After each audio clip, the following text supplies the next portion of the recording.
Hello and welcome back. You are listening to Unreliable Sources, your bi-weekly briefing for mystery lovers, thriller junkies, and suspense addicts. I'm Mike Donohue, thriller author and book club dropout.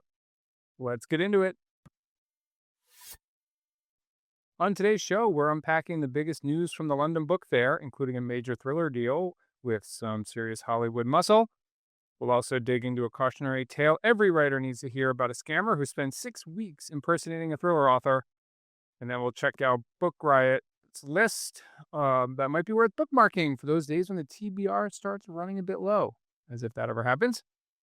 After that, we'll run through some new and notable releases hitting shelves right now, take a look back at the best thrillers of 2025 you may have missed, because there are always a few gems that get buried, and I'll let you know what I'm reading and watching lately. Sound good? All right, let's roll. Let's look at some recent headlines from the book and crime beat. The London Book Fair just wrapped up at Olympia. Its final year at that venue before it moves to a new home. And by all accounts, it was a record breaker with over 33,000 visitors and some serious deals going down in the International Rights Center. The one that caught my eye, Idris Elba, Luther himself, is co-writing a 3-book thriller series with Adam Hamdy, who's a frequent James Patterson collaborator. The series is called Exiles, and it follows Joe Kane, an MI6 field operative deployed to Mauritius to investigate the attempted murder of another agent. Bantam picked up the U.S. rights, Simon & Schuster grabbed the U.K., and Elba's own production company is holding the film and TV rights. We're looking at a May 2027 publication for the first book. It's really maybe, let's hope, happening this time. Paul Tremblay's 2015 Bram Stoker Award winner, A Head Full of Ghosts, has been in an adaptation limbo for the better part of a decade. First, Osgood Perkins, then an unknown, or mostly unknown, was attached back in 2018. Then Scott Cooper took over in 2020. Then nothing. But it appears to be moving again with some momentum this time. Directing duo Veronica Franz and Severin Fiala, best known for the Austrian horror film Goodnight Mommy, are now behind the camera with David Harbour, Rebecca Hall, and Esme Creed Miles in final negotiations. Filming is supposed to start this month. Now, if you haven't read the book, a family allows a reality TV show to document their teenage daughter's apparent demonic possession. It's a sharp, unsettling piece of work that uses horror and media critique in equal measure. Definitely worth reading before this one, hopefully, hits the screen. Okay, this one's important if you know any aspiring writers, or if you are an aspiring writer, please pass it along.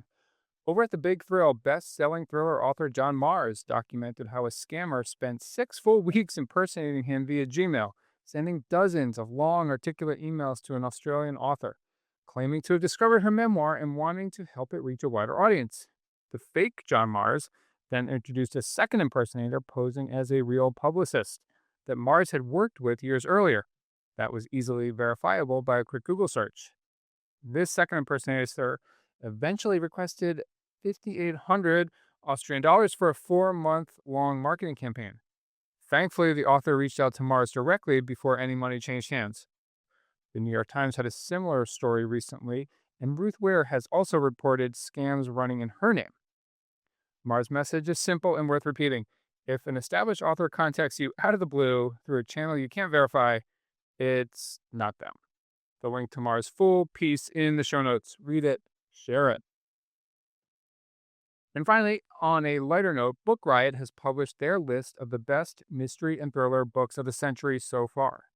Now, I love a good list, even when I want to argue with half of it. That's sort of the point with these types of lists. This one's worth bookmarking for those moments when your TBR has somehow impossibly run down to near zero and you need a reliable place to start. Many of these will be familiar to genre fans, but it's a wide-ranging list and a good reminder of the early aughts books that you might now have forgotten about. Check it out. All right, speak of books. That's what this podcast is mostly about, right? Now let's take a look at what's new and notable in bookstores or on library shelves. The Hiding Season by Ava Glass. Glass writes these crisp, propulsive spy fiction, and this new one looks to be no exception. If you want your espionage with a clean, efficient thriller engine underneath, Glass consistently delivers. Check out The Hiding Season. Everyone in This Bank is a Thief by Benjamin Stevenson. Stevenson's debut, Everyone in My Family Has Killed Someone was one of the cleverest meta-crime novels in recent years and a huge hit. Funny, self-aware, and genuinely twisty. This fourth Ernest Cunningham follow-up takes that same knowing energy and drops it into a bank heist setup. I'll definitely be checking it out. Finley Donovan Crosses the Line by El Cosimano. The Finley Donovan series has built a serious, loyal following for its blend of dark comedy and crime. If you like your thrillers light on their feet with a healthy dose of chaos, check out this series. Crosses the Line is book number 6. Finally, Hard Times by Jeff Boyd. A Southside Chicago English teacher is caught between two worlds at war: the at-risk students he's trying to reach, and his brother-in-law, a beat cop who started taking hush money from a corrupt sergeant. When the cop shoots one of Buddy's students in the back during a botched arrest, both men's lives unravel fast. Starred reviews from both Publishers Weekly and Kirkus. If you like your crime fiction with real moral weight, this description definitely reminds me of Richard Price. Maybe put this one on your list. Okay, this week's feature is all about the thrillers that slipped through the cracks last year. The publishing world moves fast, and the spotlight has very limited bandwidth. A debut author with no built-in audience. A book that straddles genre lines and gets miscategorized. A translated novel that arrives a year behind its home market. Any one of those factors can bury an excellent book before it can find its readers. I went back and put together a piece on this over at my website, and I want to walk you through my 6 favorites from 2025 that may deserve a second look. Most of these should be hitting paperback soon. Ruth, Run by Elizabeth Kaufman. A professional digital scam artist steals from the wrong mark and has to go completely analog to survive. Kaufman has a background in network security, and it shows. This debut has a terrifyingly plausible edge that most cyber-adjacent thrillers just completely lack. It feels real without a lot of technobabble. If you love the electric cat and mouse tension of the early Sanford Prey books, this delivers a similar current. Book 2, The House on Buzzards Bay by Dwyer Murphy. A group of college friends reconvenes at a Massachusetts beach house. A writer disappears, and the pleasant vacation rhythms curdle into something much darker. I think Murphy writes New England dread the way Dennis Lehane does, place as oppressor. Pure thriller fans frequently miscategorize his work as literary fiction, but don't make that mistake. Check out The House on Buzzards Bay by Dwyer Murphy. Leverage by Amran Gawani. A hedge fund manager discovers $300 million has vanished on his watch and gets pulled into insider trading, blackmail, and what looks increasingly like murder. Here's the thing, this completely avoids the jargon-heavy slog similar to Ruth Run that sinks most financial thrillers. Think Connolly's Lincoln Lawyer, but swap the courtroom for the trading floor. That's Leverage by Amran Gawani. Crooks by Lou Berney. Now, Berney is not quite a household name, and he's probably more well-known to some of these other books, but his latest was about a crime family that flees Las Vegas for Oklahoma City. Berney then traces the children's 40-year attempt to escape their father's shadow. This one has that Elmore Leonard DNA, I think, that same blend of sharp humor, street-level grit, and characters who feel like they wandered in off an actual corner. One of my favorites from last year, and I think it deserves a wider audience. Everybody Wants to Rule the World by Ace Atkins. Set in 1985 Atlanta, a teenager realizes his mother's new boyfriend is a KGB agent. It's a Cold War spy thriller soaked in period detail, like a Stranger Things episode written by someone who actually lived through the Reagan era, or like a backdoor pilot for a lost episode of the FX show The Americans. Atkins is more famous for his Quinn Coulson series or Carrying on the Spencer novels, but readers who follow him only for that series are most likely to miss this one, which is exactly why I'm mentioning it. Everybody Wants to Rule the World by Ace Atkins. Finally, book number 6, the last one on our list today, The Living and the Dead by Christopher Carlson. A brutal 1999 murder in rural Sweden haunts a community for decades until an investigator starts pulling on threads everyone has agreed to leave alone. Carlson handles the dual timeline with elegance, and the central moral question, what a community owes its victims versus its own sense of peace, sticks with you long after the plot resolves. The closest comparison I can make is the elegiac tone of Mystic River crossed with serious Swedish noir. 6 books, all worth your time.